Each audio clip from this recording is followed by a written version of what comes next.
Praise lord. ఈ దినం దేవుని వాక్యమునకు మీకందరికీ స్వాగతం, సుస్వాగతం. దేవుని వాక్యాన్ని చూద్దాం. ప్రతిరోజు కూడా దేవుని వాక్యాన్ని వింటూ ఉండాలి, బలపడుతూ ఉండాలి. దేవుడు చెప్పే గొప్ప విషయాలు విని మనం నూతన పరచబడుతూ ఉండాలని దేవుడు ఆశపడుతూ ఉన్నాడు. ప్రతిరోజు కూడా మనం ఎంతో బిజీ లైఫ్లో ఉంటాం. అయినా సరే ఖాళీ ఉన్న సందర్భాల్లో దేవుని వాక్యాన్ని వింటూ ఉండాలి. వ్యక్తిగతంగా ప్రార్థన చేస్తూ ఉండాలి.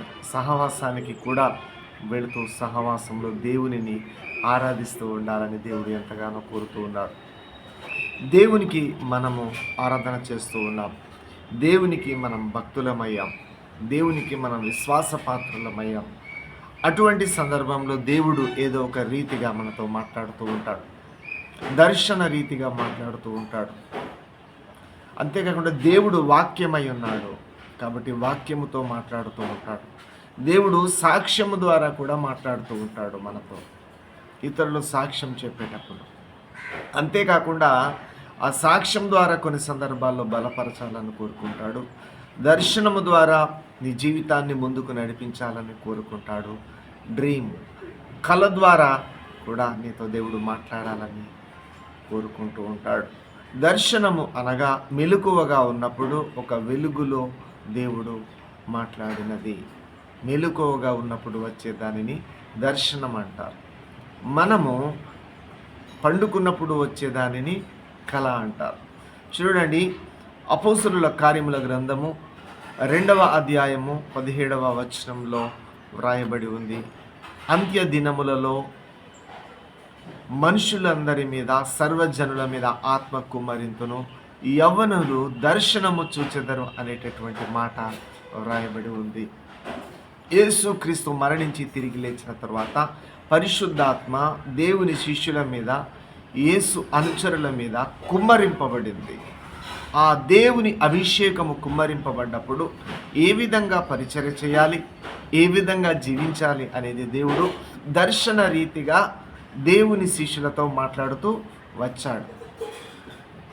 దేవుని సేవ చేస్తూ ఉంటే అక్కడ పేతురు చెప్తున్నాడు, వాళ్ళందరూ ఈ పరిశుద్ధాత్మను గురించి వారికి వివరిస్తున్నాడు.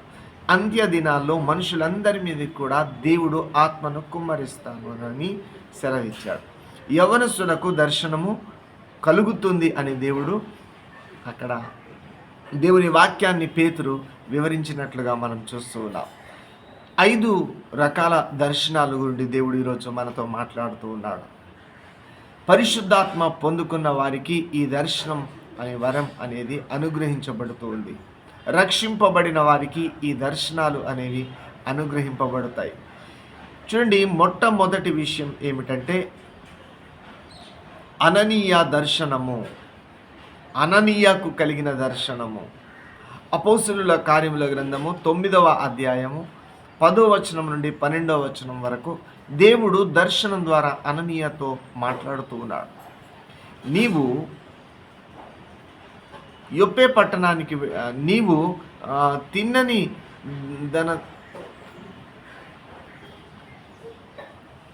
దమస్కులో అననీయ అనేటటువంటి శిష్యుడు ఉన్నాడు. ఆ శిష్యుడితో దేవుడు దర్శనం ద్వారా మాట్లాడుతున్నట్లుగా మనం చూస్తూ ఉన్నాం. తిన్ననిది అనబడినటువంటి వీధికి నువ్వు వెళ్ళి తార్సు వాడైనటువంటి సౌలును గురించి నువ్వు విచారించాలి. ఇదిగో అక్కడ అతను ప్రార్థన చేయుచూ ఉన్నాడు. ఎంత బాగుందండి. దేవుడు తన చిత్తాన్ని అననీయకు తెలియజేస్తూ ఉన్నాడు. ఫలానా వీధిలో ఒక వ్యక్తి ఉన్నాడు, అతను ప్రార్థన చేయుచున్నాడు అని చెప్తున్నాడు. అనగా ప్రార్థన చేయాలి. మనం చేసిన ప్రార్థన దేవుడు చూస్తాడు. ప్రతిరోజు కూడా మనం ఏం చేస్తున్నాం, ఏం మాట్లాడుతున్నాం, ఎలా జీవిస్తున్నాం అనేది దేవుడు చూస్తాడు.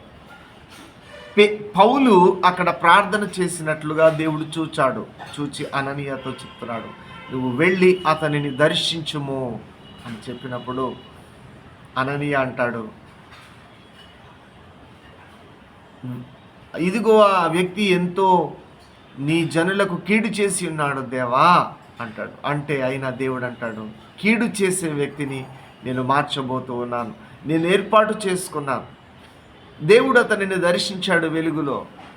ఆ వెలుగులో దర్శించి స్వరము ద్వారా మునుకోలకు ఎదురు తిరుగుట నీకు సాధ్యమా సౌలు అని చెప్పినప్పుడు అతను కింద పడిపోయాడు, గురుడ్డివాడైపోయాడు. అతన్ని నేను ఏర్పాటు చేసుకున్నాను అన్యజనుల ఎదుట, రాజుల ఎదుట నా నామమును భరించుటకు, నా నామము కొరకు ఎన్ని శ్రమలను పొందుకొనవలెనో వాటినన్నిటినీ అతనికి చూపించేదను. ఒక గొప్ప సేవ చేస్తాడు, భరించి సేవ చేస్తాడు. ఎన్ని శ్రమలైనా భరించి సేవ చేస్తాడు అని చెప్పినప్పుడు అననీయ వెళ్ళి అతని మీద చేతులుంచి, సౌలా, ఇదిగో దేవుడు నిన్ను దర్శించి ఉన్నాడు, దేవుడు నిన్ను రక్షించి ఉన్నాడు, పరిశుద్ధాత్మతో నింపి ఉన్నాడు అని చెప్పాడు. పరిశుద్ధాత్మ తాకిడి పౌలుకు వచ్చి దేవుని అభిషేకం మరి ఆ సౌలు పొందుకున్నట్లుగా, సౌలు పౌలుగా మారినట్లుగా మనం చూస్తూ ఉన్నాం. క్రొత్త నిబంధనలో ఎటువంటి పరిచర్య చేశాడో మనం చూస్తూ ఉన్నాం. ప్రభునందు ప్రియమైన బిడ్డలారా, ఆ పౌలు పరిచర్యలో రోగులు బాగుపడ్డారు, దేవుని ఎరుగని జనాంగము రక్షణ పొందుకున్నారు, అనేకులు స్త్రీలు రక్షణ పొందుకున్నారు, యవనస్తులు రక్షణ పొందుకున్నారు. సంఘాలకు గలతీ, ఫిలిప్పి, మాసిదోనియా, ఎఫెసు, తెస్సలోనిక రకరకాల సంఘాలు ప్రారంభమయ్యాయి. ఆసియాలో బహు ఎక్కువగా దేవుని సేవ వ్యాప్తి జరిగింది. దేవుడు బహుబలముగా అతనిని వాడుకున్నాడు, వాక్యము ప్రకటించాడు. అనేకులు పరిశుద్ధాత్మతో నింపబడ్డారు, అనేకులు స్వస్థత పొందుకున్నారు, అనేకులు దేవుని వెంబడించేవారుగా మారిపోయారు. ఈ అంత్య దినాల్లో నీవు కూడా దేవునిని నమ్ముకున్నావు. నీ ద్వారా ఎవరైనా రక్షణ పొందాలని దేవుడు ఆశపడుతూ ఉన్నాడు. దేవుడు నిన్ను వాడుకోవాలని అనుకుంటున్నాడు. నీ సాక్ష్య జీవితమును వాడుకోవాలనుకుంటున్నాడు. నీ జీవితంలో దేవుడు చేసిన కార్యాన్ని బట్టి దేవుడు నిన్ను వాడుకోవాలనుకుంటున్నాడు. కొందరినైనా నీ ద్వారా బలపరచాలని, రక్షించాలని, అభిషేకంతో నింపాలని, విమోచించాలని దేవుడు ఆశపడుతూ ఉన్నాడు. ఇంకా రెండవ విషయాన్ని కనుక మనం చూసినట్లయితే, యొప్పే పట్టణంలో ప్రార్థనలో ఉండగా ఆత్మలో పరవశుడైనటువంటి పేతురునకు కలిగిన దర్శనము. ప్రార్థనలో పరవశుడై ఉండగా దర్శనం కలిగింది. ఏమని కలిగింది? ఆ దర్శనంలో ఏముందంటే, దేవుని సేవను గుర్చిన విషయాలు దేవుడు మాట్లాడుతూ ఉన్నాడు. దేవుడు తన శిష్యులతో, తన ప్రజలతో నానా రకాలుగా మాట్లాడతాడు. కళల ద్వారా, దర్శనాల ద్వారా, వాక్యము ద్వారా, హృదయ ప్రేరేపణ ద్వారా, మనస్సు ద్వారా, సాక్ష్యము ద్వారా, పరిస్థితుల ద్వారా, ప్రకృతి ద్వారా, అన్నిటి ద్వారా మాట్లాడతాడు. దర్శనం ద్వారా ఇక్కడ పేతురుతో దేవుడేం మాట్లాడుతున్నాడు? పేతురికి ఏ దర్శనం కలిగిందంటే, ఆకాశం నుండి ఒక పెద్ద దుప్పటి వంటి పాత్ర దిగినట్లుగా తనకి కనబడింది. అందులో నిషిద్ధమైనటువంటి, అపవిత్రమైనటువంటి జంతువులు ఉన్నాయి. నిషిద్ధమైన, అపవిత్రమైన జంతువులు ఉన్నాయి. పేతురు అంటున్నాడు, ఇవి నిషిద్ధమైనవి, అపవిత్రమైనవి, నిషిద్ధమైనవి నేను ఎన్నడూ ముట్టలేదు ప్రభువా అంటున్నాడు. దేవుడు అంటున్నాడు, దేవుడు పవిత్రం చేసిన వాటిని నువ్వు నిషిద్ధమైన వాటిగా ఎందుకు ఎంచుతున్నావు? ఇదిగో, నువ్వు ఎవరినో నిషేధిస్తూ ఉన్నావు. ఎవరో వ్యక్తులను కులపరంగా, స్టేటస్ పరంగా అంటరాని వానిగా చూస్తూ ఉన్నావేమో. రక్షణ పొందుకున్న నీవు రక్షణ పొందుకున్నావు, కానీ రక్షణ పొందుకొని వారిని హీనంగా చూస్తున్నావేమో, నిషేధించేవేమో. ఎవరో ఒక వ్యక్తిని కించపరిచావేమో, ఒక వ్యక్తిని నువ్వు చేర్చుకోవట్లేదేమో, అంగీకరించట్లేదేమో, హీనంగా చూస్తున్నావేమో. దేవుడు నీతో మాట్లాడుతూ ఉన్నాడు. ఒక వ్యక్తిని చూసి నువ్వు వ్యసన పడుతున్నావేమో. అది కరెక్ట్ కాదు. దేవుడు ఇక్కడ మాట్లాడిన రీతిగా ఆ కొన్నేళ్ళు కుటుంబంలో నుండి వచ్చిన మనుషులతో పేతురు వెళ్ళినట్లుగా మనం చూస్తున్నాం. వెళ్ళినప్పుడు వారందరూ ఆ ఇంటిలో కూడుకొని బోధ విన్నట్లుగా మనం చూస్తూ ఉన్నాం.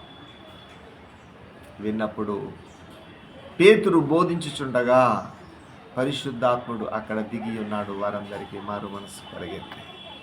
మీ ఇంటిలో మీ కుటుంబం మారాలంటే మీ కుటుంబంలో ప్రార్థన ఉండాలి, కుటుంబ ప్రార్థన ఉండాలి, వ్యక్తిగత ప్రార్థన ఉండాలి. మీ ఇంట్లో పరిస్థితులు మారాలంటే మీరు భక్తిపరులై ఉండాలి, కుటుంబం అంతా కలిసి సేవించేవారుగా ఉండాలి, ధర్మము చేసేవారిగా ఉండాలి. దేవుని మీద ఆధారపడేవారిగా ఉన్నప్పుడు మీ ఆత్మీయ ఎదుగుదల అనేది కలుగుతుంది. లోకపరంగా అనేక రకములైనటువంటి ఎదుగుదల ఆల్రెడీ ఉన్నది. భూముల పరంగా, ఇండ్ల పరంగా ఎదుగుదల ఉన్నది. ఆత్మీయంగా ఎదుగుదల అనేది ఎలా కలుగుతుందంటే ప్రార్థనలో, వాక్యములో, కుటుంబ ప్రార్థనలో. నీ ఆశను చూచిన దేవుడు నీ కొరకు ఒక సేవకుడిని పంపుతాడు బలపరచడానికి. ఆ పూర్తి మార్గాన్ని నీకు విశదీకరిస్తాడు. నీ కుటుంబంలో ఎవరికైనా రక్షణ లేకపోతే రక్షణ ఇస్తాడు దేవుడు. రక్షింపబడి పరిశుద్ధాత్మ శక్తి లేని వారై బలహీనులుగా ఉంటే పరిశుద్ధాత్మ కుమ్మరింపు అనేది జరుగుతుంది. ఇక్కడ అదే జరిగింది. మీరు దేవుణ్ణి నమ్ముకున్న కుటుంబం కాదు, కానీ దేవుని పట్ల విశ్వాసం ఉన్న కుటుంబం. వారికి భక్తి ఉన్నది కానీ పూర్తి మార్గం తెలియదు. ఆ ఆసక్తి అయితే వారికి కొన్నేళ్ళ కుటుంబానికి అత్యధికంగా ఉన్నది. నీకు కూడా ఆసక్తి, నీ ఆసక్తే నీవు ఆధ్యాత్మికంగా ఎదుగుదలకు చేయడానికి దేవుడు ఒక ఇంధనంగా వాడుకుంటూ ఉన్నాడు. నీ విశ్వాసమే ఆయనకు ఆధారం కార్యం చేయడానికి. నీకు విశ్వాసం ఉంది, నీవు పొందుకోవాల్సిన కార్యానికి నీకు విశ్వాసం ఉంది. నువ్వు ప్రార్థన చేస్తూ ఉన్నావు కాబట్టి ఖచ్చితంగా నువ్వు కార్యాన్ని పొందుకుంటావు. ఆధ్యాత్మికమైనటువంటి కార్యాన్ని పొందుకుంటావు. భూ సంబంధమైనటువంటి కార్యాలు నీకు జరుగుతాయి. నీవు కట్టాలనుకున్న ఇల్లు కట్టి తీరుతావు, ఎందుకంటే నీకు విశ్వాసం ఉంది. నువ్వు పొందుకోవాలనుకున్న జాబ్ పొందుకుంటావు, ఎందుకంటే విశ్వాసము నీలో ద్వారా దేవుడు నీలో కార్యం చేయబోతూ ఉన్నాడు. నీ జీవితం కట్టబడుతుంది, ఎందుకంటే విశ్వాసంతో నువ్వు ఉన్నావు, బ్రతుకుతూ ఉన్నావు, అడుగుతూ ఉన్నావు, ప్రార్థన చేస్తూ ఉన్నావు. ఒకవేళ ప్రార్థన చేయకపోతే ఇప్పుడే అడుగు. విశ్వాసం లేకపోతే కార్యము అనేది జరగదు. విశ్వాసం కలిగి ఉండు, విశ్వాసంతో జీవించు. నువ్వు అనుకున్నది సాధించబోతూ ఉన్నావు. నువ్వు అడిగినది దేవుడు ఇవ్వబోతూ ఉన్నాడు. విశ్వాసంతో ప్రార్థనలో దేవుడు నీకు సహాయం చేయబోతూ ఉన్నాడు. నువ్వు తలపెట్టిన వివాహ కార్యక్రమంలో దేవుడు నీకు సహాయం చేయబోతూ ఉన్నాడు. నీ పిల్లల జీవితాలను కట్టాలనుకుంటున్నావు కదా, ఆ పనిలో నీకు దేవుడు సహాయం చేయబోతూ ఉన్నాడు. నీ పిల్లల జీవితాలను దేవుడు కట్టబోతూ ఉన్నాడు. ఎలా బ్రతకాలి, ఎలా జీవించాలి, మనుషులు ఎవరు లేరు అని నువ్వు అనుకుంటున్నావేమో, అనాథగా ఉన్నావేమో, దేవుడు నిన్ను బ్రతికించబోతూ ఉన్నాడు. నా జీవితంలో కూడా నేను దేవునికి దూరమై లోకంలో జీవించే రోజుల్లో ఒక కార్యం దేవుడు చేశాడు. ఆ విశ్వాసం ద్వారానే రక్షణ పొందుకున్నాడు. దేవుని సేవకులు వచ్చి ప్రార్థన చేసేవారు. అప్పుడు నాకు ఎక్కువ మార్కులు క్లాసులో ఫస్ట్ వచ్చారు. అంతకుముందు లాస్ట్ క్లాస్లో. అప్పుడు విశ్వాసము నాకు కలిగింది దేవుని మీద. దేవుడు చాలా ప్రేమ గలవాడు. ఆ విశ్వాసంతో దేవుని మీద మంచి అభిప్రాయం ఏర్పడి, ఇంత మంచి దేవుడు అని ఏర్పడిన తర్వాత కొన్ని సంవత్సరాల తర్వాత నేను దేవుని సేవకులతో ఉండి మరి నా జీవితంలో నేను ప్రార్థన చేయడం మొదలెట్టాను, వాక్యం చదవడం మొదలెట్టాను. అప్పుడు దేవుడు నాతో మాట్లాడాడు, వాక్యం ద్వారా మాట్లాడాడు. మారు మనస్సు పొందు అని, పరిశుద్ధాత్మ పొందని, మారు మనస్సు పొందని మాట్లాడాడు. అప్పుడు నేను దేవుని మందిరానికి వెళ్ళి 40 రోజులు ఉపవాసం చేశాను. ఈ ఉపవాస ప్రార్థన ఎందుకంటే, ప్రభువా నన్ను మార్చు, నా జీవితాన్ని మార్చు అని నేను ఉపవాస ప్రార్థన చేశాను. ఆ ఉపవాస ప్రార్థన చేసినప్పుడు 40 రోజుల్లో 3 సార్లు దేవుడు కల ద్వారా మాట్లాడాడు. దేవుడు కల ద్వారా ఏం మాట్లాడారంటే, పరిచర్య చేయమని, ఆ స్వప్న దర్శనంలో దేవుడు పరిచర్య చేయమని పరిచర్య చేస్తున్నట్లుగా దేవుని వాక్యాన్ని బైబిల్ని పట్టుకొని అక్కడ 3 సార్లు దేవుడు నాతో మాట్లాడాడు. దేవుడు ఒకరి జీవితంలో ఒకసారి మాట్లాడిన తర్వాత దానిని నెరవేర్చడానికి దేవుడే సమర్థుడు. అప్పుడు నాకు అర్థమైంది, ఆ 40 రోజుల ప్రార్థన ఏమిటంటే, నేను సేవ చేయాలా, జాబ్ చేయాలా, వ్యవసాయం చేయాలా అనే ప్రార్థన. అప్పటి నుంచి దేవుడు నన్ను రక్షించి నా పాపమును క్షమించి తన దివ్యమైన బలమైన పరిశుద్ధాత్మతో అభిషేకించి ఒక చిన్న సేవకుడిగా దేవుడు నన్ను వాడుకోవడం ప్రారంభించాడు. కుటుంబాల్లో, గృహాల్లో దేవుడు సేవకునిగా వాడుకోవడం ప్రారంభించాడు. ప్రార్థన చేసినప్పుడు దేవుడు కార్యాలు చేసేవాడు, యవనస్తులను రక్షించేవాడు, సంఘాలను బలపరిచేవాడు. అంత జ్ఞానం కూడా లేదు, కొత్తగా సేవకు వచ్చారు. అన్నీ దేవుడు నేర్పించి, దేవుడే నడిపించి, దేవుని సాక్షిగా అనేక ప్రాంతాలకు నడిపించి అనేకులను దేవుడు రక్షించేవాడు. ప్రార్థన చేయడం రాదు నాకు మొదట్లో. ప్రార్థన చేయడం బాగా ప్రార్థనలో ఉంచాడు, ప్రార్థన చేయడం నేర్పించాడు. పరిశుద్ధాత్మ అంటే తెలియదు, పరిశుద్ధాత్మ నింపుదల అనేది దేవుడు దయచేశాడు. వాక్యము తెలియదు, వాక్యము దేవుడు నేర్పించాడు. దేవుని సేవకు ఏది అవసరమో అది దేవుడు నేర్పించి అది ప్రాక్టికల్గా చేయించాడు. హాస్పిటల్ పరిచర్య, రక్తం లేని వారికి రక్తం ఇవ్వడం, రేపో మాపో చనిపోతారన్న వ్యక్తుల దగ్గరికి వెళ్ళి ఉపవాసం ఉండి 3 రోజులు ప్రార్థన చేయడం,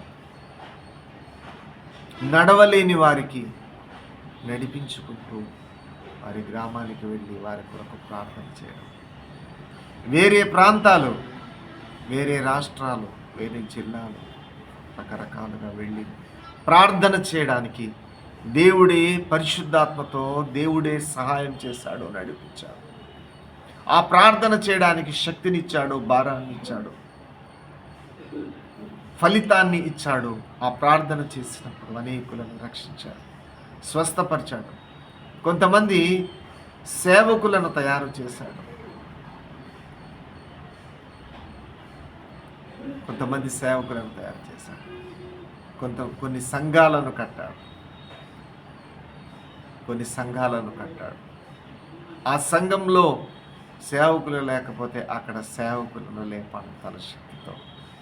సేవకులను లేపి అక్కడ సంఘాలను నిలబెట్టుకున్నాడు.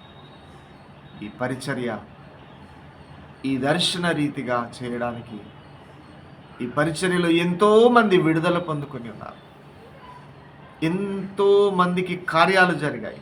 నా జీవితంలో నేను ఎప్పుడు ఊహించలేదు అసలు నేను పరిచర్య చేస్తాను. ఎందుకంటే నేను ఎవరినో తెలుసా? ప్రార్థన లేని వ్యక్తిని, విద్య లేని పామరుణ్ణి, వాక్యం తెలియని పామరుణ్ణి. ప్రార్థన రాదు నాకు, వాక్యం చదవడం తెలియదు, పరిశుద్ధత లేదు, పాపపు జీవితం, అపవిత్రుడను, హింసకుడను, దూషకుడను, హానికరుడను, సాతాను చేత బాల్య దినాల్లో 5వ సంవత్సరంలోనే కోపం ఎక్కువై ఇంట్లో ఆత్మహత్య చేసుకోవాలని నేను ప్రయత్నించేవాడిని. బావిలోకి వెళ్ళి దూకాలని 3 సార్లు ప్రయత్నించిన వాడిని. దేవుడే నన్ను ఆ బాల్య వయసులో నన్ను కాపాడాడు. ఆయన కాపాడకపోతే ఈరోజు నేను బ్రతికుండేవాడిని కాదు. యేసు ప్రభు నన్ను బ్రతికించాడు. ఆ తర్వాత ఎన్నోసార్లు నేను మరణించాల్సినటువంటి పరిస్థితి. కొన్ని సందర్భాల్లో సర్పము కాటు వేయడానికి దగ్గరకు వచ్చి, కానీ దేవుడు కాపాడాడు. కొన్ని సందర్భాల్లో కొన్ని రకాల జంతువులు మార్గంలో ఎదురొచ్చాయి, దేవుడు కాపాడాడు. కొన్ని సందర్భాల్లో మనుషులు కూడా నా ప్రాణాన్ని తీయాలని, చంపాలని ఆశపడ్డారు, కానీ దేవుడు బతికించాడు. నేను ఒక పనికిరాని వాడిగా ఉండిపోయాను. కుటుంబానికి పనికిరాని వాడి, సమాజానికి పనికిరాని వాడి, చదువులో ఫలించని వాడిగా, ఎదుగుదల లేనివానిగా ఎవరితో మాట్లాడలేము. ఏది రాదు, చదువు రాదు. అటువంటి పరిస్థితుల్లో దేవుడు సహాయం చేశాడు. చదువు రాదు, నిష్ప్రయోజనమైన వ్యక్తిగా తప్పిపోయిన కుమారుడుగా ఉన్నాను. అభద్రతాభావం, సాతాను శక్తుల చేత నింపబడి ఇంటిలో ఉండలేను. ఇంటిలో గొడవ పడితే ఒక్కరోజు కూడా ఇంటిలో ఉండలేను. దురాత్మ, సాతాను, కోపం నన్ను నాశనం. అటువంటి చెడిపోయిన బ్రతుకు, అటువంటి పాడైపోయిన బ్రతుకు, చనిపోవాలనుకున్న బ్రతుకు, అటువంటి వ్యక్తిని నన్ను దేవుడు దర్శించాడు. నన్ను దేవుడు దర్శించి వాక్యము నేర్పించి నాకు మారు మనస్సు దేవుడు కలగచేసి, పాపం ఎవరు నన్ను ఇష్టపడరు. ఎందుకంటే నా క్రియలు, నా పద్ధతులు, నా మాటలు ఎవరికీ నేను ఇష్టడను కాను. చెడ్డ పేరు, చెడు సాక్ష్యం కలిగిన వాడిని. ఆ సాక్ష్యమును మార్చాడు. నా పాపమును క్షమించాడు. నా పాత రోత జీవితంను యేసయ్య మార్చాడు. యేసు ప్రభు ఎంత గొప్ప దేవుడు. ఆయన కళ ద్వారా మాట్లాడి నాకు రక్షించాడు. నా ప్రవర్తనలో మార్పు కలిగింది, నా మాటల్లో మార్పు కలిగింది, నా బిహేవియర్లో మార్పు కలిగింది. దేవుని సేవ చేయడం ప్రారంభించాను. దేవుని సేవలో నేను మారడం కాకుండా అనేకులను మార్చాడు. అనేక యవ్వనస్తులను మార్చాడు, కుటుంబాలను మార్చాడు. అనేక గ్రామాల్లో పరిచర్య చేయడానికి దేవుడు శక్తినిచ్చాడు. భూములను, ఇండ్లను, ఆస్తులను, ధనము అన్నీ విడిచిపెట్టి యేసుక్రీస్తు నామములో దేవుని పరిచర్య చేయడానికి దేవుడు నన్ను ప్రతిష్ఠించుకున్నాడు. దేవుడు ఎన్నిక చేసుకున్నాడు. దేవుడు పాత్రగా ఇన్ని సంవత్సరాలు వాడుకున్నాడు. దేవుడు ఈ ఇన్ని సంవత్సరాల్లో పగలనక రాత్రనక దూర ప్రాంతాలు ప్రయాణం చేస్తూ ప్రార్థనలో ఎక్కువగా దేవునిలో గోచాడడానికి, మొర్ర పెట్టడానికి, నశించే ఆత్మల కొరకు దేవుడు నన్ను వాడుకున్నాడు. అంతటి భారము దేవుడు ఇచ్చాడు. ప్రార్థన లేని వ్యక్తిని ప్రార్థన చేస్తూ సేవ చేసే వ్యక్తిగా దేవుడు తయారు చేశాడు. నా జీవితమే పాడైపోయి ఒకరికి నేను మాదిరిగా లేని చెడుగా ఉన్న వ్యక్తిని ఇతరులకు మరో మనసును గూర్చి బోధించే వ్యక్తిగా, క్రీస్తు లేని వ్యక్తిని ఒకప్పుడు క్రీస్తును గురించి బోధించే వ్యక్తిగా దేవుడు చేశాడు. మారు మనస్సు గురించి ప్రకటించడానికి దేవుడు చెప్పాడు. పాప క్షమాపణను గురించి దేవుడు ప్రకటించాడు. ఆత్మదేవుడు ప్రకటించాడు. పరిశుద్ధాత్మ తాకిడి అనేకులకు కలిగింది. అనేకులకు దర్శనములు కలిగినాయి. అనేకులకు దర్శనాలు కలిగినాయి. అనేకులతో దేవుడు మాట్లాడాడు. అనేకుల కన్నీళ్లు దేవుడు తుడిచాడు. ఈ పరిచర్య ఎంతో శక్తితో కూడినది. ఎంతో జ్ఞానము కావాలి, ఎంతో ప్రొటెక్షన్ కావాలి, ఎంతో శ్రమ. అవన్నీ చేయడానికి దేవుడు ఓపికనిచ్చాడు, శక్తినిచ్చాడు, బలమునిచ్చాడు యేసు ప్రభువు. బలమునిచ్చాడు యేసు ప్రభువు. ఈ పరిచర్యలో ఎన్నో శ్రమలు. ఒకరోజు తినడానికి ఉంటే ఒకరోజు తినడానికి ఉండదు. అన్నీ విడిచిపెట్టి నిస్వార్థమైన దేవుని సేవకు వచ్చినందున ఎన్నో శ్రమలు. నీతిమంతునికి కలుగు ఆపదలు అనేకం.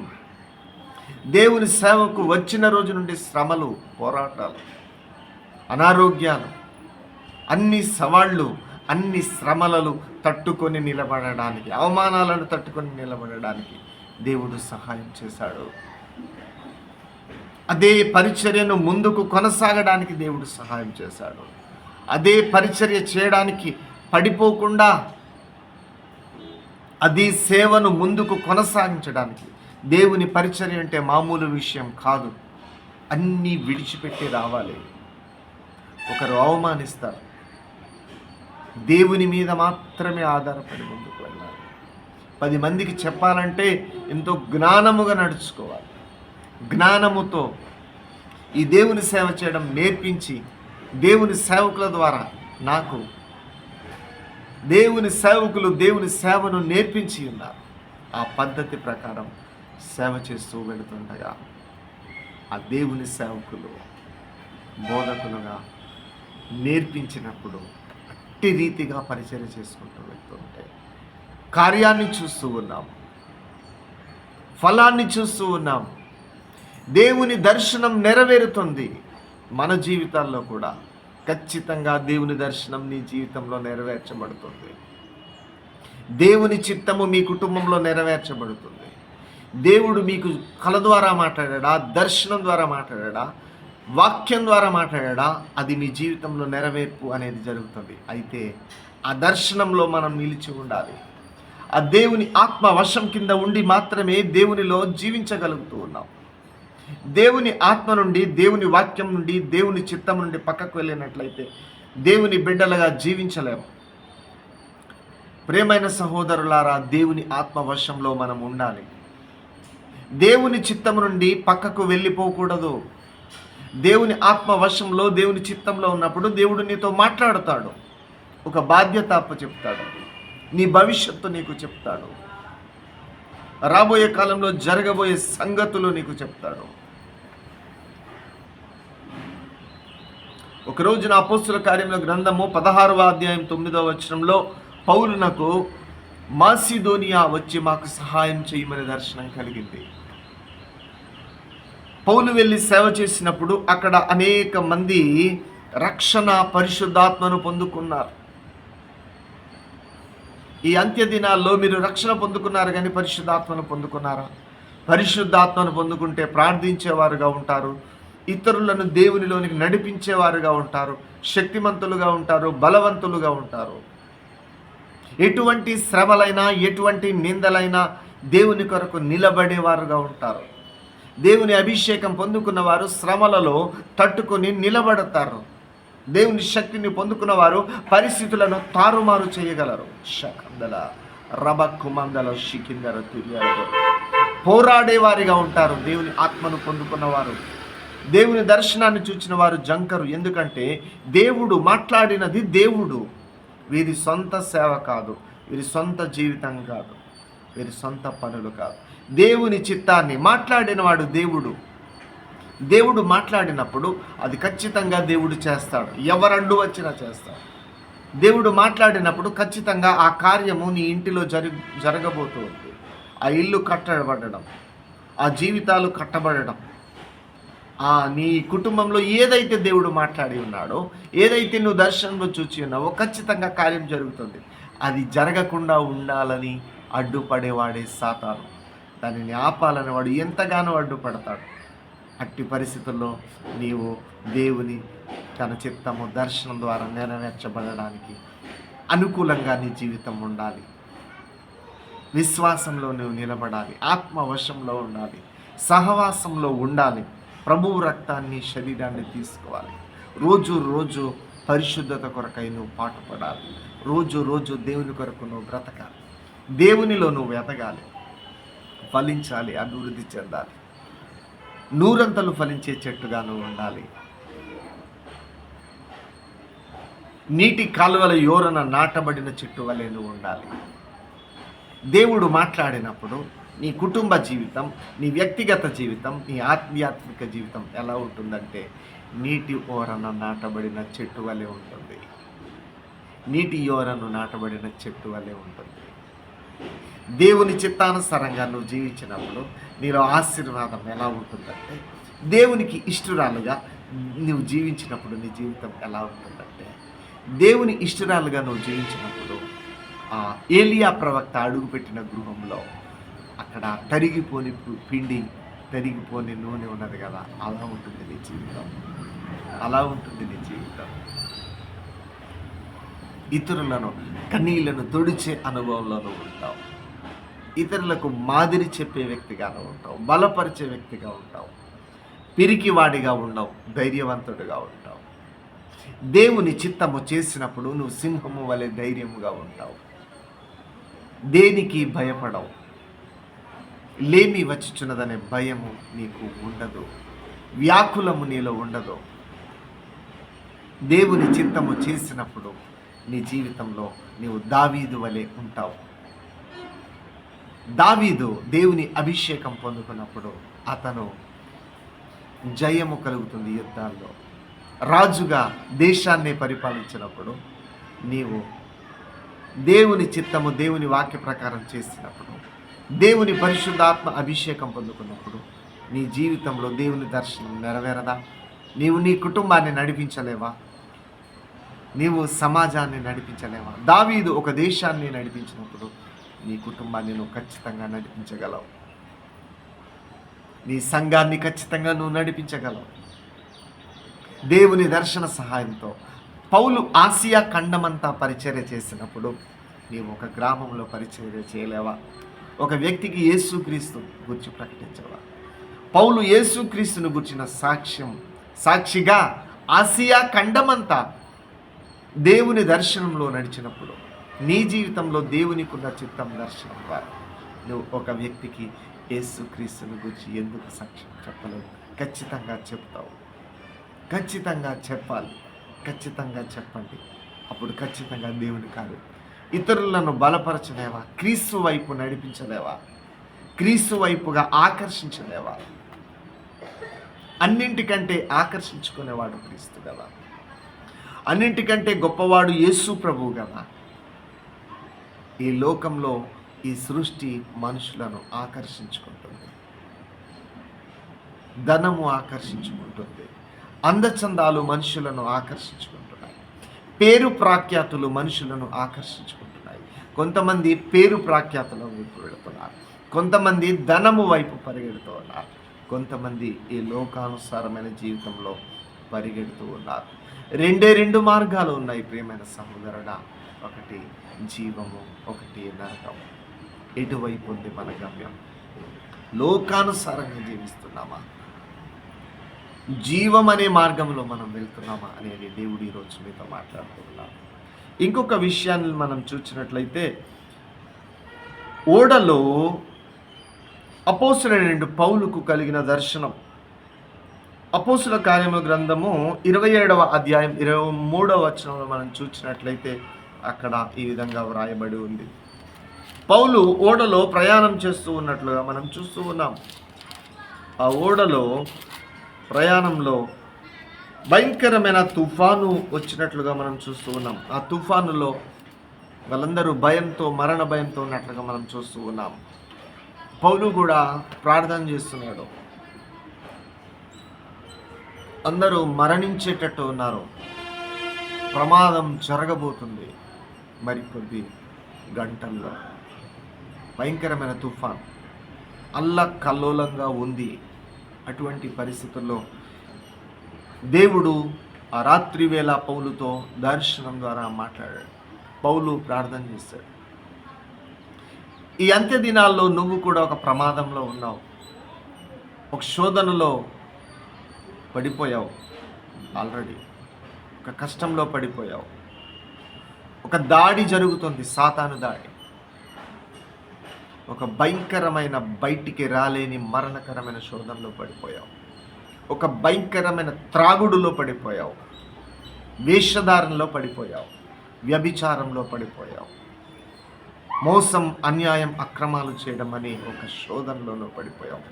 బయటికి రాలేకపోతూ ఉన్నావు. పాపం అనేది మరణంతో సమానం. పాపం చేసిన వాడికి ఆత్మ మరణిస్తుంది. నీకు ఎన్ని ఉన్నా పాపం నీలో ఉంటే నీకు జీవం అనేది లేదు. నీకు జీవం కావాలంటే పాపం ఉండకూడదు. ఏదో ఒక భయంకరమైన శోధనలో నీ కుటుంబం బాధపడుతూ ఉన్నారు. ఈరోజు క్రైస్తవుని ప్రయాణం తుఫానులు, సుడిగుండాలతో ఉన్నది. అటువంటి పరిస్థితుల్లో మనం ఏం చేయాలంటే ప్రార్థన చేయాలి, భారంతో, విశ్వాసంతో. పౌలు ప్రార్థన చేసినట్లుగా మనం చూస్తూ ఉన్నాము. ఆ ప్రార్థన విన్న దేవుడు ఆ రాత్రి వేళ నువ్వు భయపడవద్దు అనేటటువంటి మాట మాట్లాడుతూ ఉన్నాడు. ఆ ఓడలో ఉన్న వారందరికీ మరణ భయం చుట్టుకుంది. ఇక మనం బ్రతకం, నీటిలో కదా, అది మునిగిపోతుంది తుఫానులో. మరణ భయము చేత వాళ్ళు పీడించబడుతున్నారు, పట్టబడుతూ ఉన్నారు, భయంతో ఉన్నారు. అటువంటి పరిస్థితుల్లో భయపడవద్దు, ధైర్యంగా ఉండండి అండి దేవుడు పౌలుతో మాట్లాడాడు. నీవు సీజర్ దగ్గర నిలబడవలసి ఉన్నది, ధైర్యంగా ఉండు, నీతో పాటు ఉన్న వాళ్ళందరూ నీకు ఉంటారు అని దేవుడు మాట్లాడు. అనగా మరణించారు, బ్రతుకుతారు. ఇప్పుడు దేవుడు పౌలు ద్వారా మాట్లాడినటువంటి ఆ దర్శనాన్ని పౌలు ఆ ఓడలో ఉన్న వారికి చెప్తున్నాడు. గడిచిన రాత్రి దేవుడు దర్శనం ద్వారా నాతో మాట్లాడారు. భయపడవద్దు అని చెప్పారు, ధైర్యంగా ఉండు, కార్యం చేస్తాను, బ్రతికిస్తాను అని చెప్పారు. మీరందరూ ధైర్యంగా ఉండండి, మీరందరూ యేసు ప్రభువుని నమ్మండి, ఆయన మీద ఆధారపడండి, మీరందరూ చనిపోరు, బ్రతుకుతారు అని వాళ్ళు చెప్పాడు. చెప్పి ఒక రొట్టెను పట్టుకుని కృతజ్ఞతాస్తుతులు చెల్లించి విరిచి తాను తిన్నట్లుగా మనం చూస్తున్నాం. వెంటనే వారికి ధైర్యం వచ్చింది, వారు బ్రతికారు. ప్రియ సహోదరుడా, ఏ తుఫానులో ఉన్నావో కానీ నువ్వు ఒక గమ్యానికి మాత్రం చేరుతావు. ప్రియ సహోదరుడా, మరణం అంత పెద్ద శోధన నిన్ను వెంటాడుతుందా? సాతాను ఉరియొడ్డా? నీకు మరణం కొట్టివేయబడింది, నువ్వు బ్రతకబోతూ ఉన్నావు. ఎందుకంటే నీ గురుండి యేసు ప్రభు చేసిన ప్రార్థన, విజ్ఞాపన, నీ దేవుడు నీకు తోడుగా ఉన్నాడు, ఆయన నీకు కాపాడుకుంటాడు.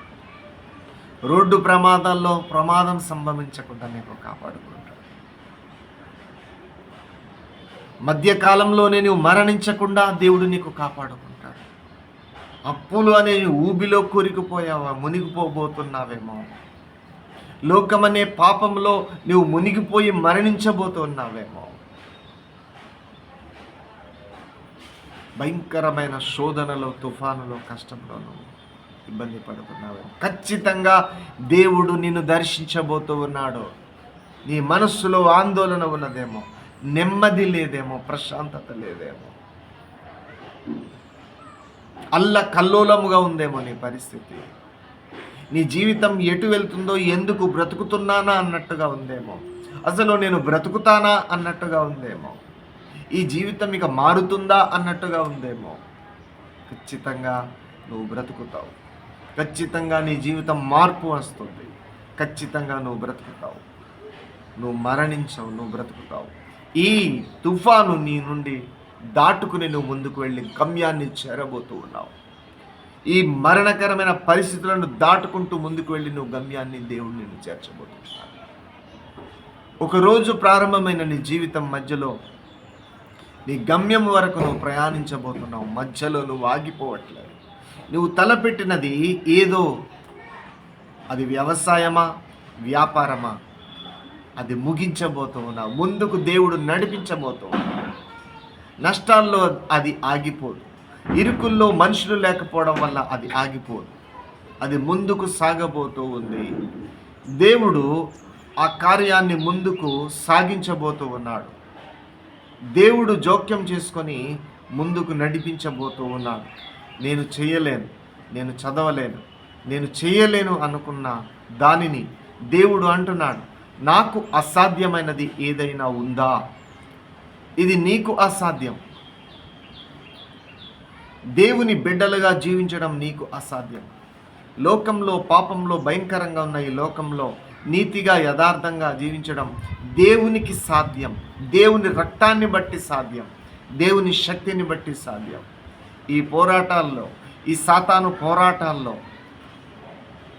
ఈ డిప్రెషన్లో కృంగిపోయి ఉన్నావా నీవు బ్రతకడం దేవునికి సాధ్యం.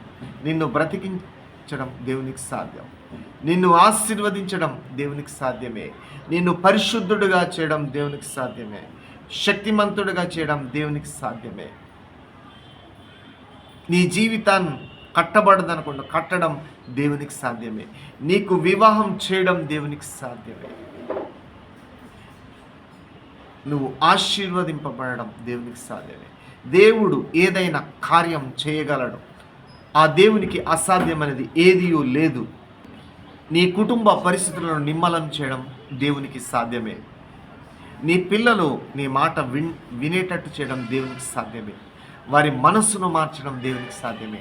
నీ భర్తను మార్చడం యేసు ప్రభుకి సాధ్యమే. చింతతో దుఃఖంతో, మనోవేదంతో, వ్యాకులంతో ఉన్న నీ జీవితంలో సంతోషాన్ని నింపడం దేవునికి సాధ్యమే. మనుషులు నిన్ను విడిచిపెట్టిన దేవుడు నిన్ను విడిచిపెట్టలేదు. మనుషులు దూరమైనంత మాత్రాన నీ బ్రతుకు ఆగిపోదు, ముందుకు సాగిపోబోతుంది. దేవుడు నీ జీవితంలో ఎంటర్ అవ్వబోతూ ఉన్నాడు. మనుషుల స్థానంలో చింతతో, దుఃఖంతో, వేదనతో ఉన్న నీ జీవితంలో సంతోషంతో ఉండడం దేవునికి సాధ్యమే. నేను సంతోషానికి కారణంగా దేవుడు నిన్ను చేయబోతూ ఉన్నాడు. నీ ముఖంలో చిరునవ్వు ఉండబోతూ ఉంది. ఆందోళన నీలో నుండి దేవుడు తొలగించబోతూ ఉన్నాడు. పౌలులో ఉన్న ఆందోళన, ఓడలో ఉన్న వారి ఉన్న ముఖంలో ఉన్న ఆందోళన తొలగించబోతూ ఉన్నాడు. దేవుడు నీలో ఉన్న భయమును తొలగించబోతూ ఉన్నాడు. దేవుడు పిరికివాని అయిన మనలను ధైర్యవంతులుగా చేయబోతూ ఉన్నాడు. నువ్వు ధైర్యవంతుడుగా ఉండబోతూ ఉన్నావు. ఎక్కడైనా ఏదైనా అవసరత ఉన్నప్పుడు నువ్వు ముందు పరిగెత్తబోతూ ఉన్నావు. ముందు పనికిరాని వ్యక్తిగా ఉన్నావు. ఎవరికీ ఉపయోగం లేదు నువ్వు, మనుషులకు ఉపయోగం లేదు నువ్వు, బంధువులకు ఉపయోగం లేదు నువ్వు, భూమికి భారం అన్నట్లుగా ఉన్నావు కదా. నువ్వే దేవునికి కావాలి. నువ్వు పనికిరాని వాడవు అన్నారు కదా, నువ్వు ఎన్నిక లేని వాడవు అన్నారు కదా, ఏమీ లేనివాడవు, నిషిద్ధమైన వాడవుగా అయిపోయావు కదా. కానీ నువ్వు దేవునికి కావాలి. దేవుడు నిన్ను ఒక పాత్రగా వాడాలనుకుంటున్నాడు. దేవునికి నువ్వు కావాలి. నువ్వు కావాలని యేసు ప్రభు ఆశపడుతున్నాడు. ఎందుకు పనికిరాని నువ్వు దేవునికి కావాలి. అటువంటి వారినే దేవుడు కోరుకుంటాడు. ఎన్నిక లేని దావీదును, గొర్రెలను కాచుకునే దావీదును దేవుడు రాజుగా ఆశీర్వదించాడు. చేపలు పట్టుకునే పేతురును దేవుడు సంఘాన్ని కట్టడానికి చేపలను ఆత్మలను పట్టే వ్యక్తిగా చేసి మరి పరలోక సంబంధమైన సేవ చేసేవాడిగా చేశాడు. హింసకుడు, దూషకుడు అని హానికరమైన ప్రమాదకరమైన వ్యక్తిని దేవుడు పౌలుగా మార్చి ఆసియా ఖండంలో సువార్త అనే మంట మండించి అనేక కుటుంబాన్ని రక్షించాడు. ఈ 12 మంది శిష్యుల ద్వారా యేసు ప్రభు సేవ, పౌలు ద్వారా యేసు ప్రభు చేసిన సేవ ఈరోజు ఆసియా ఖండం మార్పు చెంది అనేక దేశాలు రక్షణలోనికి వచ్చాయి. ఈరోజు నువ్వు చేసిన ఈ చిన్న పని అది మహా అభివృద్ధి చెందబోతూ ఉంది. ఈరోజు నువ్వు కొద్దిగా ఉన్నావు, కానీ కొన్ని సంవత్సరాల తర్వాత నువ్వు మహా అభివృద్ధి చెందబోతూ ఉన్నావు. నువ్వు చేసిన ప్రయత్నం మహా అభివృద్ధి చెందబోతుంది. ఈరోజు ఒంటరిగా ఉన్నావా నువ్వు, కానీ నువ్వు 1000 మందిగా దేవుడు నిన్ను చేస్తాడు. ఎన్నిక లేని వ్యక్తిగా ఉన్నావా నువ్వు, బలమైన దేశంగా దేవుడు చేస్తాడు. బలమైన దేశంగా దేవుడు చేస్తాడు. దేవుడు కార్యం అది అసాధ్యం, ఇది జరగదు అని నువ్వు అనుకుంటున్నావా? కానీ దేవునికి అది సుసాధ్యం. నీకు అసాధ్యం, కానీ దేవునికి సాధ్యం. నిరీక్షణ కలిగిన వాడిగా జీవించు. జీవితంలో ఓపిక అనేది ఉండాలి. దేవుడు కార్యం చేసే వరకు ఒక రైతు తొలకరి వర్షము నుండి కడవరి మరి వర్షం పడే వరకు ఓపికగా ఉంటాడంట. దేవుడు దిగి నీ జీవితంలో కార్యం చేసే వరకు నువ్వు ఓపికగా ఉండాలి. ఈ అంత్య దినాల్లో చాలామంది మనుషులకు ఓపిక ఉండట్లేదు. ఫాస్ట్ ఫుడ్లా అయిపోవాలి ఒక్క రోజులో అని. ఎలా జరుగుతుంది? ఇదేమైనా మ్యాజిక్కా? కాదు కదా. దేవుడు ఖచ్చితంగా కార్యం చేస్తాడు, తగిన కాలంలో కార్యం చేస్తాడు. దేవుడు నిన్ను హెచ్చించే వరకు ఆయన బలిష్ఠులైన చేతుల క్రింద నీవు దీన మనస్కుడై ఉండాలి. నీ దీనులకు దేవుడు కృప చూపించేవాడై ఉన్నాడు. ఈ అంత్య దినాల్లో దీనత్వం అనేది కనబడుటలేదు. ఎవరికి వారు హెచ్చించుకుంటున్నారు. నేను గొప్పవాడను అన్నట్లుగా లేదు. మనలో ఉన్న క్రీస్తు గొప్పవాడు. ఎవరు తగ్గింపు జీవితాన్ని కలిగి జీవిస్తున్నారు వాళ్ళను దేవుడు హెచ్చిస్తాడు. దేవుని ఎదుట మనము మరి శిశువులను పోలిన వారుగా ఉండాలని దేవుడు మాట్లాడుతూ ఉన్నాడు. ఎంత ఉన్నా ఒదిగిన వారిగా ఉండాలని దేవుడు మాట్లాడుతూ ఉన్నాడు. ఎంత జ్ఞానము కలిగిన మరి నువ్వు మామూలుగా ఉండాలని దేవుడు కోరుకుంటాడు. ఉప్పొంగవద్దు, హెచ్చించుకోవద్దని దేవుడు మాట్లాడుతూ ఉన్నాడు. మాట వినని స్వభావం ఎందుకు వస్తుంది? ఎందుకు తల్లిదండ్రుల మాట వినట్లేదు యవనస్తులారా? ఎందుకు తల్లిదండ్రుల మాట వినాలి? ఎందుకు మీరు మీ తల్లిదండ్రులను ఎదిరిస్తూ ఉన్నారు?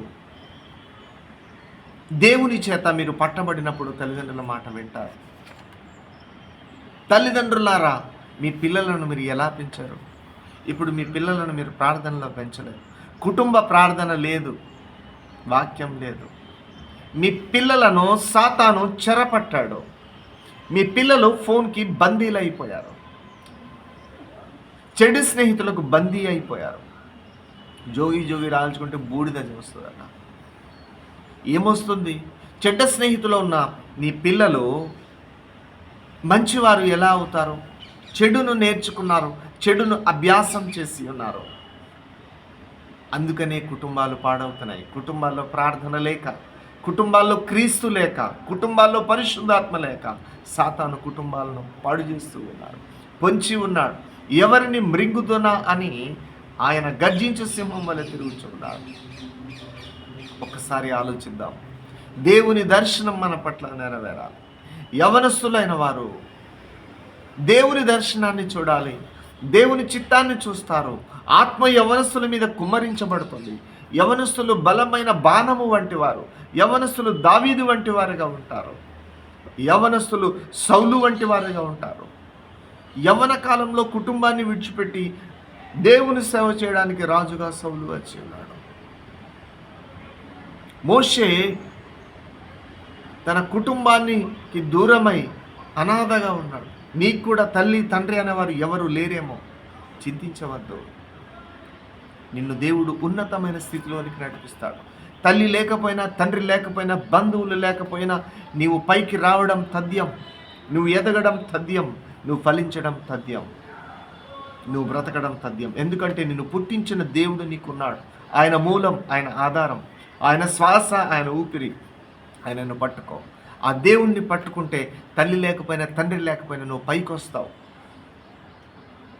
జీవితంలో అన్నీ ఉన్నాయని నేను ఒక్కడిని హీరోనని ఎవరు అనుకోవద్దు. అందరూ కావాలి. సమాజంలో మనకు తల్లి కావాలి, తండ్రి కావాలి, స్నేహితులు కావాలి, బంధువులు కావాలి, మంచి స్నేహితులు కావాలి. కుటుంబ వ్యవస్థ, మనిషి సంఘజీవి. ఒంటరిగా జీవించలేడు. ఒంటరిగా దేవుడే ఉండవద్దని చెప్పాడు కదా. ఒంటరిగా ఉన్నవాడు తుంటరివాడైపోతాడు. ఒంటరిగా ఉంటే వాడికి సహాయం అనేది అందదు. ఒక మనిషికి ఇంకొక మనిషి కావాలి, అవసరం.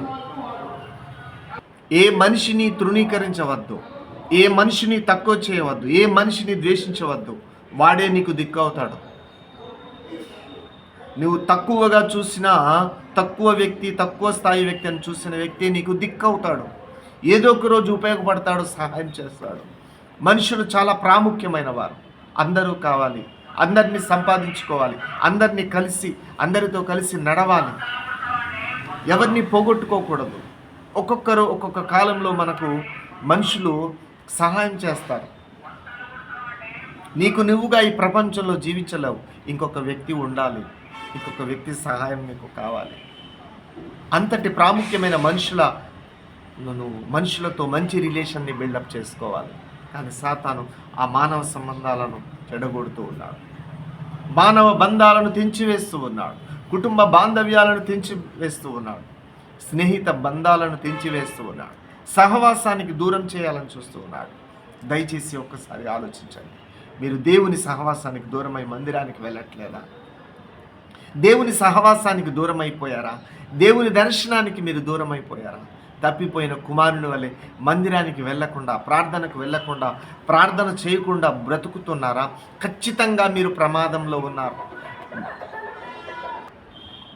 కొంతమంది మీరు తీసుకున్న నిర్ణయాల వల్ల, మీరు చేసిన పొరపాట్ల వల్ల మీ జీవితంలో, మీ కుటుంబాల్లో మరణాలు సంభవించడం, ఉన్న ఆస్తులు పోవడం, ఏదో పోగొట్టుకోవడం. ఒక తుఫాను వచ్చిన తర్వాత దేవునికి దూరం అవుతున్నారు, చర్చికి దూరం అవుతున్నారు, మందిరానికి దూరం అవుతున్నారు. దేవుడు అన్యాయం చేశాడా? మనకు చేయడు కదా. దేవుడు అన్యాయం చేయువాడు కాదు. నీవు తీసుకున్న నిర్ణయాలు, నీవు చేసిన పనుల వల్ల నీ జీవితం అలా ఉండొచ్చు. ఎందుకు అలా నువ్వు దేవునికి దూరమై ఇంతకాలం చర్చికి వెళ్ళే వ్యక్తివి చర్చికి వెళ్ళకుండా ఎందుకున్నావు? అంత పెద్ద శోధన వచ్చినప్పుడు దేవునికి నువ్వు ఎందుకు దూరం అయిపోయావు? మనం చేసిన క్రియల వల్ల గల మన జీవితం ఉంటుంది. ఈ పరిస్థితి ఎందుకు? ఒకనాడు మనం తీసుకున్న నిర్ణయాలు, ఒకనాడు మనం చేసిన పాపాలు, రాంగ్ నిర్ణయాలు, అనుభవం లేక, ఉద్రేకం. దేవుడు సహాయం చేస్తాడు. ఈరోజు ఈ క్షణం నీ చేతుల్లో చిల్లిగా రూపాయి లేదు. ఈరోజు ఈ క్షణం నీకు ఏమీ లేనివాడుగా కట్టుబట్టలతో నువ్వు ఉన్నావు. నీ చేతుల్లో ఏమీ లేదు. నీ కుటుంబాన్ని నడిపించుకోవడానికి ఏమీ లేదు. ఉద్యోగంలో వచ్చిన జీతమంతా అయిపోయింది.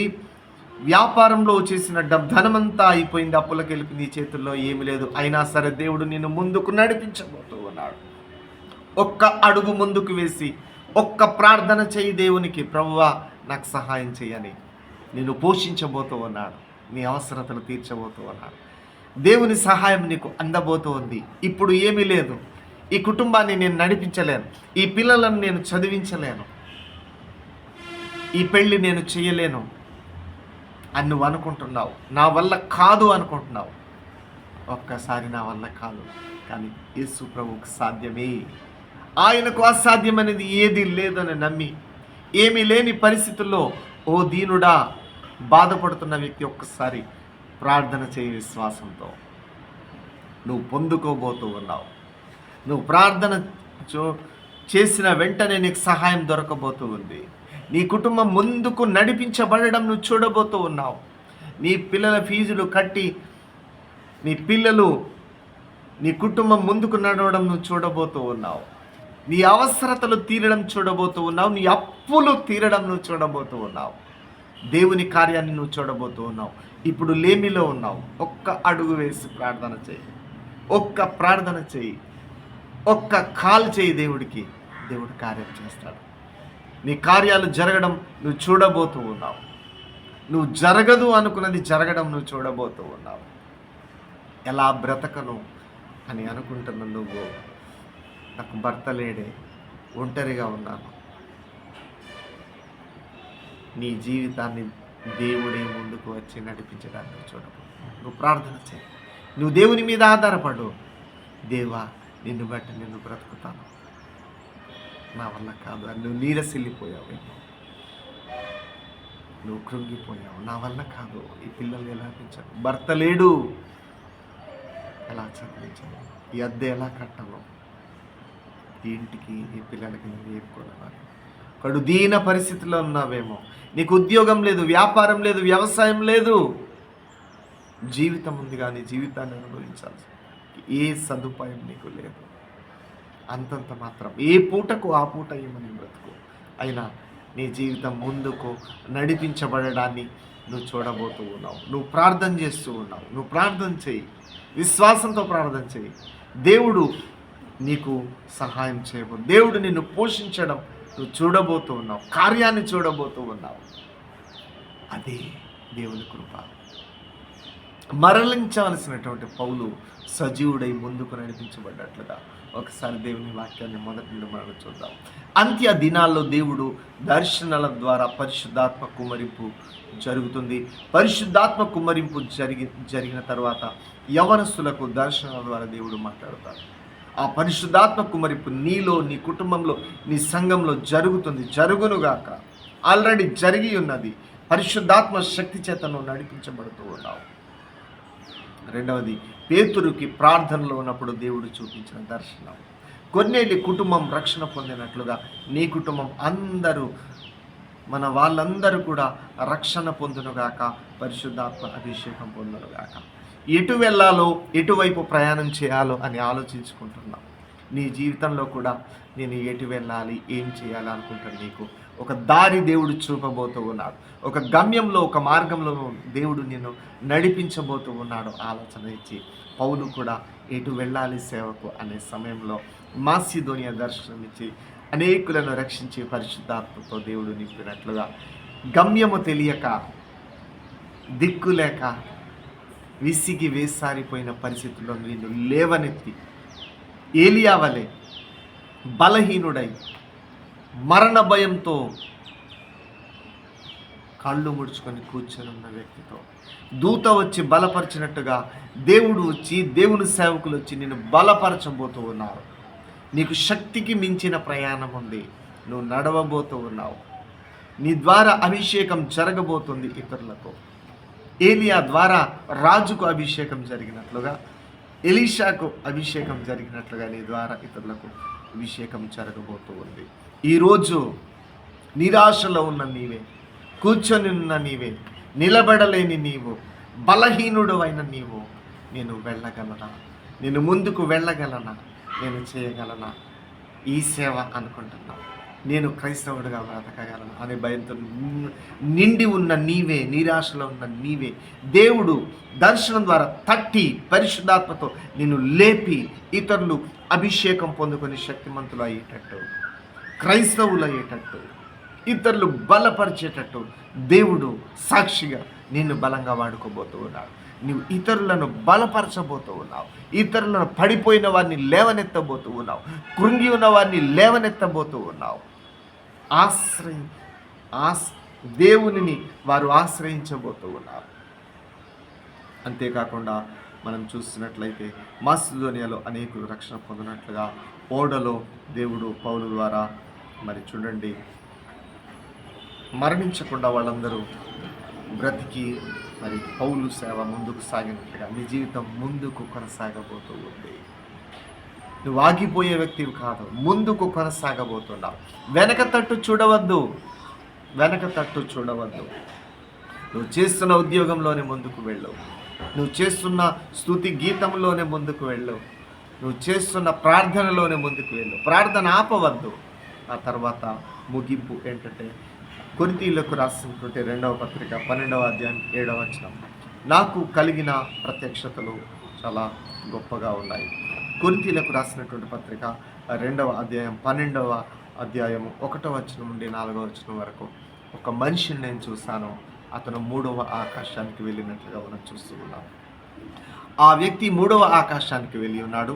అక్కడ ఒక వచింప శక్యము కాని భాషలతో అక్కడ మాట్లాడి ఉన్నారు. దేవుడు అన్య భాషలతో దేవుడు మాట్లాడువాడే ఉన్నాడు. భాషలు నానా రకాలుగా ఉన్నట్లుగా మనం చూస్తూ ఉన్నాం.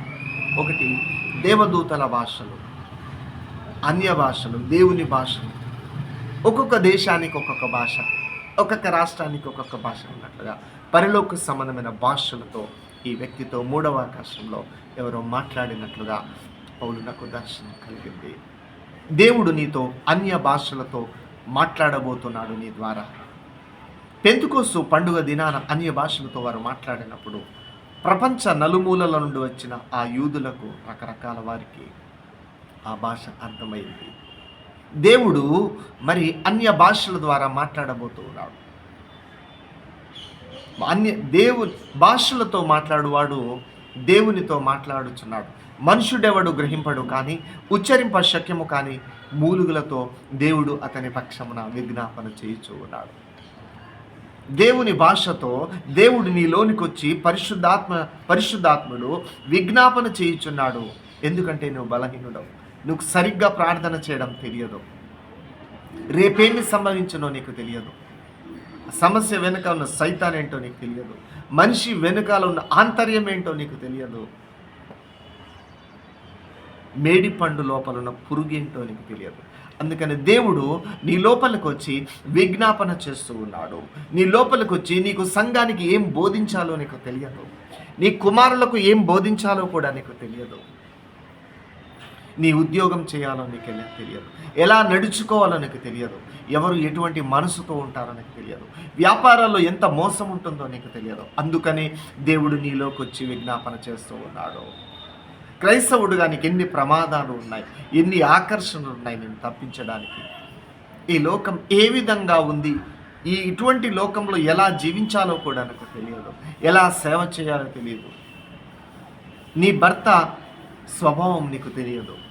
నీ భార్య స్వభావం నీకు తెలియదు, కానీ దేవునికి తెలుసు అన్ని రకాల పరిస్థితుల్లో జీవించడానికి, నడిపించడానికి దేవుడు ఉచ్చరింప శక్యం కాని మూలుగులతో నీ పక్షాపన విజ్ఞాపన చేసి నిన్ను నడిపించాలనుకుంటున్నాడు. ఇప్పుడు దేవుడు పరిశుద్ధాత్ముడు నీలోనికి వచ్చినందున ఎటువంటి పరిస్థితుల్లోనైనా దేవుని కొరకు నువ్వు జీవించబోతూ ఉన్నావు. ఎటువంటి వ్యక్తితోనైనా నువ్వు సహవాసం చేయబోతూ ఉన్నావు.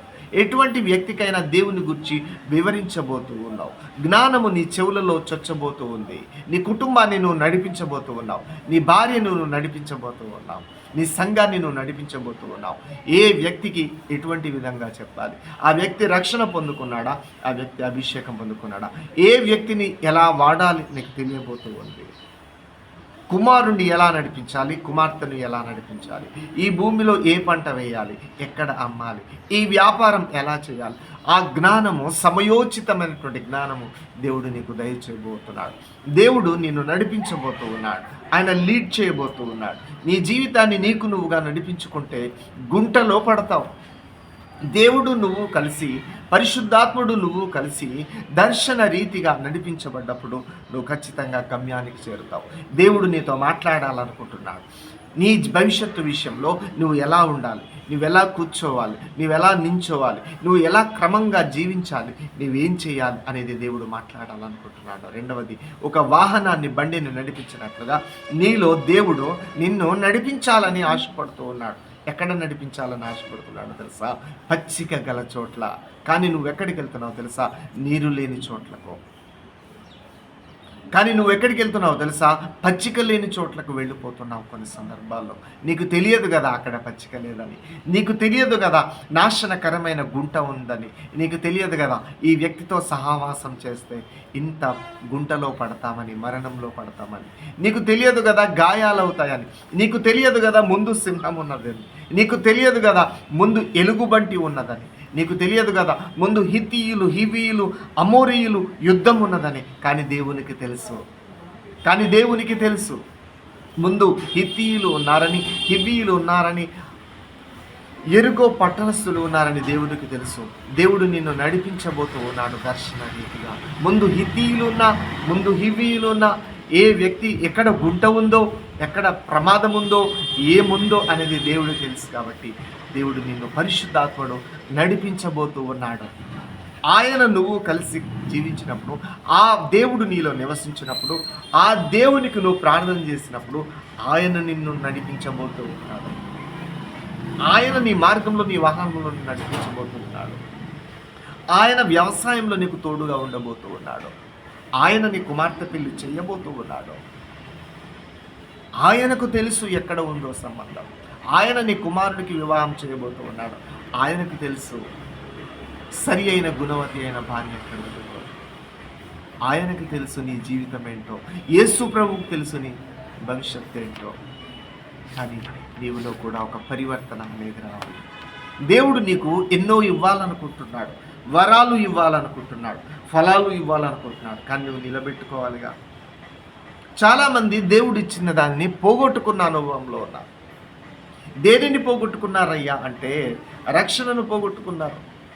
పోగొట్టుకున్న క్రైస్తవులారా, రక్షణను పోగొట్టుకున్న క్రైస్తవులారా, అభిషేకాన్ని పోగొట్టుకున్న క్రైస్తవులారా, సాక్ష్య జీవితాన్ని పోగొట్టుకున్న క్రైస్తవులారా, దేవుడు మీతో మాట్లాడుతున్నారు. దేవుడు మీకు ఇవ్వలేదా? ఇచ్చాడు. గతంలో దేవుని బిడ్డలుగా మీరు జీవించలేదా? జీవించారు. కానీ ఏదో ఒక పరిస్థితుల్లో మీరు రక్షణను పోగొట్టుకున్నారు, అభిషేకాన్ని పోగొట్టుకున్నారు, ఆస్తులను పోగొట్టుకున్నారు. మీరు రోజు రోజుకి మీ పొలాలు అమ్ముకుంటున్నారు. ఎందుకంటే పోగొట్టుకుంటూ ఉన్నారు. పొందుకున్నది పోగొట్టుకుంటే ఎలా? పొందుకున్నది నిలబెట్టుకోవాలి కదా. నిలబెట్టుకోలేని స్థితిలో లేరు. దేవుడు ఒక భయంకరమైన గొప్ప సేవను మీకు ఇచ్చి ఉన్నాడు, కానీ మీరు నిలబెట్టుకోలేదు. దేవుడు మీకు సంఘాన్ని ఇచ్చి ఉన్నాడు, కానీ ఫలింపు చేయలేకపోతూ ఉన్నారు. సేవ చేయలేకపోతూ ఉన్నారు. ఫలింపు లేదు, నిలబెట్టుకోవట్లేదు. ఆత్మలను కాపాడుకోలేకపోతున్నారు. గొర్రెలను కాయలేకపోతున్నారు. ఉన్న భూములను పోగొట్టుకున్న స్థితిలో ఉన్నారు. ఉన్న ఉద్యోగాన్ని పోగొట్టుకున్న స్థితిలో ఉన్నారు. అటువంటి వారితో దేవుడు మాట్లాడుతున్నాడు. ఒక్కసారి మీరు ఆలోచించండి. మీకు ఇచ్చిన దానిని మీరు పోగొట్టుకున్నారు కదా. ఈ పోగొట్టుకోవడం ఏ రోజు నుండి వస్తుందో తెలుసా? ఆదాము కాలం నుండి. దేవుడు ఇచ్చిన మంచి జీవితాన్ని, దేవుడు ఇచ్చిన సుఖాన్ని, దేవుడు ఇచ్చిన సంతోషాన్ని, పరిశుద్ధతను, రక్షణను పోగొట్టుకున్నాడు ఆదాము. దావీదు కూడా కొన్ని సందర్భాల్లో రక్షణ ఆనందాన్ని పోగొట్టుకున్నాడు. సౌలు పోగొట్టుకున్నాడు. కానీ మరలా వాళ్ళు పొందుకున్నారు. దావీదు మరలా క్షమాపణ అడిగాడు. సౌలు దేవుని రాజ్యాన్ని పోగొట్టుకున్నాడు. ఏశావు జ్యేష్ఠత్వపు హక్కును పోగొట్టుకున్నాడు. ఓ పోగొట్టుకున్న భక్తులారా, ఓ పోగొట్టుకున్న మనుషులారా, ఒక్కసారి మీరు ఆలోచించండి. దేవుడు నిన్ను ఆశీర్వదించట్లేదు. నా బ్రతికింతే అని మీరు అనుకుంటున్నారు, కానీ మీరు పోగొట్టుకోవడం వల్ల ఎన్నో ఇచ్చాడు, కానీ పోగొట్టుకుంటున్నారు. ఏదో ఒక రీతిగా ఎవరో ఒకరి ద్వారా ఈ ఆస్తులన్నీ పోతున్నాయి. ఈ కొడుకు ద్వారా నాశనం అవుతుంది. నీ పంటకు పురుగు పట్టింది. నీ ధనము చినిగిన సంచిలో వేసినట్టు అవుతుంది. నీ కష్టమంతా ఆవిరైపోతుంది. గట్టిగా ప్రార్థన చేయి, మనుషులు మారాలని. ఈ పరిస్థితులు మీ కుటుంబాల్లో ఆగిపోవును కాక ప్రార్థన చేయండి. ఎంత బాధ, ఎంత చింత పోగొట్టుకుంటే. ఆరోగ్యాన్ని పోగొట్టుకున్నారు. ఒకప్పుడు ఆరోగ్యంగా ఉన్నారు. ఆరోగ్యంగా ఉన్నప్పుడు ఇష్టానుసారంగా ఉన్నారు. శరీరాన్ని గురించి పట్టించుకోలేదు. ఈ శరీరానికి ఎటువంటి వాతావరణం ఉండాలి, ఎటువంటి ఆహారం తీసుకోవాలి, ఎలా చూసుకోవాలి అనేది పట్టించుకోలేదు. ఆరోగ్యం అంతా పోయింది. పోగొట్టుకున్న ఆరోగ్యం ఇప్పుడు కాపాడుకోవాలంటే మామూలు విషయం కాదు. మీరు కలిగి ఉన్న వాటిని పోగొట్టుకోకుండా జాగ్రత్త పడండి. జాగ్రత్త పడండి. అది ఆరోగ్యమైనా, అది రక్షణ అయినా, అభిషేకమైన, ఇల్లైనా, ఆస్తులైనా, పరిచర్య అయినా, సంఘమైనా. ఒకవేళ పోగొట్టుకున్న వారలారా, దేవుడు మీతో మాట్లాడుతూ ఉన్నాడు. మీరు పోగొట్టుకున్న దానిని ఆ నాణ్యము పోగొట్టుకున్నవాడు వెతికినట్లుగా మీరు వెతికినప్పుడు, దేవునికి అడిగినప్పుడు, పశ్చాత్తాపడినప్పుడు మీరు మరలా పొందుకోబోతూ ఉన్నారు. మీరు పోగొట్టుకున్న ఆశీర్వాదాన్ని పొందుకోబోతూ ఉన్నారు. మీరు పోగొట్టుకున్న రక్షణను పొందుకోబోతున్నారు. మీరు పోగొట్టుకున్న ఆరోగ్యాన్ని మరలా పొందుకోబోతూ ఉన్నారు. స్వస్థత దేవుడు మీకు చేయబోతూ ఉన్నాడు. స్వస్థత దేవుడు మీకు చేయబోతూ ఉన్నాడు. మీరు పోగొట్టుకున్న ఆరోగ్యం పొందుకోబోతూ ఉన్నారు. మీరు పోగొట్టుకున్న చూపు పొందుకోబోతూ ఉన్నారు. మీరు పోగొట్టుకున్న దర్శనము మీకు కలగబోతూ ఉంది, నెరవేర్పు జరగబోతూ ఉంది. మీరు పోగొట్టుకున్న సాక్ష్య జీవితం మరలా మీరు సాక్ష్యం చెప్పబోతూ ఉన్నారు. మరలా మీరు పరిచర్య చేయబోతూ ఉన్నారు. మరలా ప్రార్థన చేయబోతున్నారు. పోగొట్టుకున్న ప్రార్థన జీవితం మరలా దేవుడు మీకు దయచేయాలని కోరుతూ ఉన్నాడు. పోగొట్టుకున్న సంతోషాన్ని దేవుడు ఇవ్వాలనుకుంటున్నాడు. పోగొట్టుకున్న వాటిని దేవుడు మరలా సమకూర్చాలని ఈరోజు దేవుడు మనతో మాట్లాడుతూ ఉన్నాడు. పౌలు అంటున్నాడు, నాకు కలిగిన ప్రత్యక్షతలు బహు విశేషముగా ఉన్నందున. 2వ కొరింథీయులకు రాసిన పత్రిక 12వ అధ్యాయం 7వ వచనంలో, నాకు కలిగిన ప్రత్యక్షతలు బహు విశేషంగా ఉన్నందున నేను హెచ్చిపోకుండా నిమిత్తం. అన్నీ కలిగి ఉన్న వాళ్ళు హెచ్చింపులో ఉన్నారని దేవుడు మాట్లాడుతూ ఉన్నాడు. ఏమీ లేనప్పుడు నువ్వు వినయంగా ప్రార్థన చేస్తూ తగ్గింపుతో ఉన్నావు. ఇప్పుడు గర్వం వచ్చేసింది. నీకు కలిగిన ఆస్తిని బట్టి, సేవను బట్టి, సంఘాన్ని బట్టి, పరిచర్యను బట్టి ఒక గర్వం అనేది నీలోకి వచ్చేసింది. ఏమీ లేనప్పుడు ఆత్మీయ గర్వము, ఇతరుల కంటే నువ్వు హెచ్చించుకునేవాడిగా ఉంటున్నావు గర్వంగా. ఇప్పుడు మాట వినని స్థితిలో నువ్వు ఉన్నావు. ఇప్పుడు దేవుని మాట వినని స్థితిలో ఉన్నావు. ఏమీ లేనప్పుడు నీవు దేవుడా దేవుడా అంటూ యేసు ప్రభు చుట్టూ తిరిగావు. కానీ దేవుడు ఇచ్చిన తర్వాత, దేవుడు నిన్ను ఆశీర్వదించిన తర్వాత, దేవుడు నిన్ను స్థిరపరిచిన తర్వాత, దేవుడు నిన్ను బలపరిచిన తర్వాత, దేవుడెవరో తెలియనట్లుగా నువ్వు జీవిస్తున్నావే. అలా కొంతమంది జీవిస్తున్నారు. అలా జీవించవచ్చు. ఎప్పుడు ఒకే రీతిగా ఉండాలి. ఏమి ఉన్నా లేకపోయినా, అన్నీ లేనప్పుడు, ఏమీ లేనప్పుడు దేవుడా దేవుడా అంటూ దేవుని బిడ్డగా జీవించడం లేవు. అన్నీ ఉన్నప్పుడు కూడా నువ్వు కలిగి ఉన్న వాటిని బట్టి నువ్వు క్రీస్తును పోగొట్టుకోకూడదు. నువ్వు యేసు ప్రభువును పోగొట్టుకోకూడదు. ఆయన కలువరి సిలువలో నీ కొరకు మరణించి తిరిగి లేచాడు.